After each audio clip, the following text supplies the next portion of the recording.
นี่มาหาเราใหม่อีกหาเราใหม่ไปเห็ดทำไมสมไปเอางัดทางงัดเอาผู้สาวคนพามาหาเราใหม่เนี่ยซ้ำสิงัด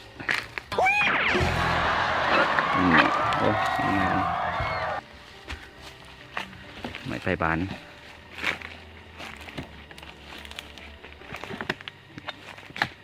นอนนี่ก็สมควรเลยมั้ย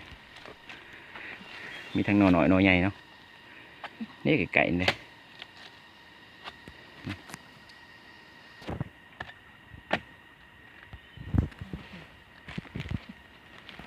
แข็งแห้งเลยนี่เสียมขาดอ่ะ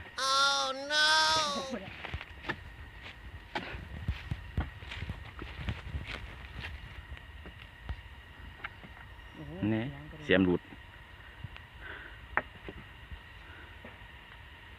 เสียมกับเสียมเหียนซับคัดหน่อไม้ใหญ่นี่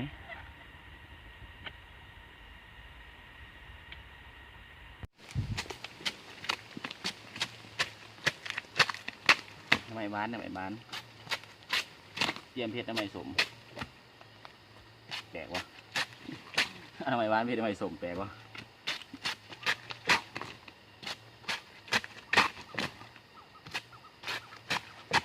ที่ว่านอเดียวนี่ที่ว่า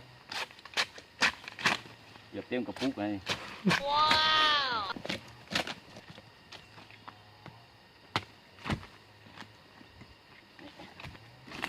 วนอที่สองนอนี้ก็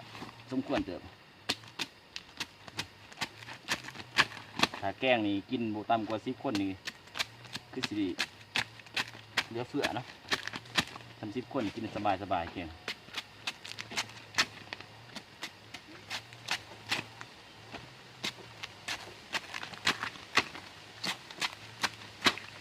เอากันง่ายเนาะ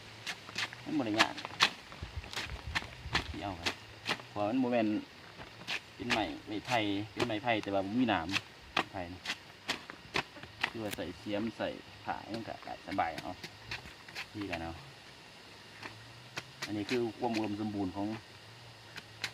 ดินแผ่นดินครับชาวเมืองปักซองเนาะอุดมสมบูรณ์ดีไปทำการ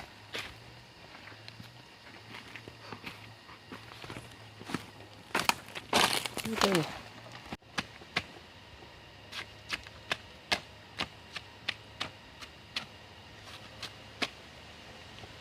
ปอกหน่อไม้ง่ายนะ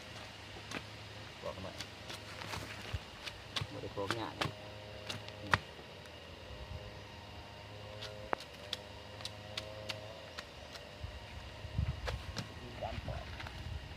แม่บ่ใส่มือแก้หรอกโอ้ถาก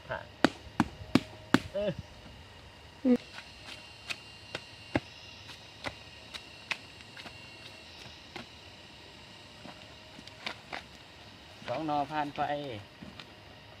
นอที่3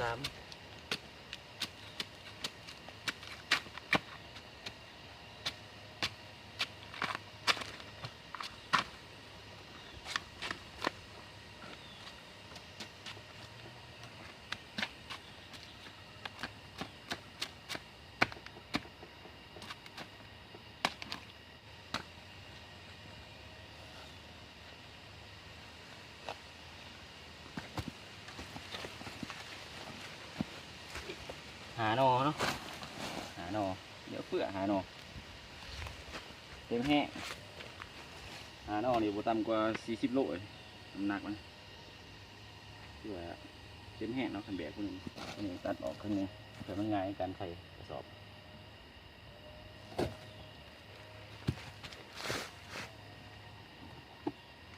เต็มแห้ง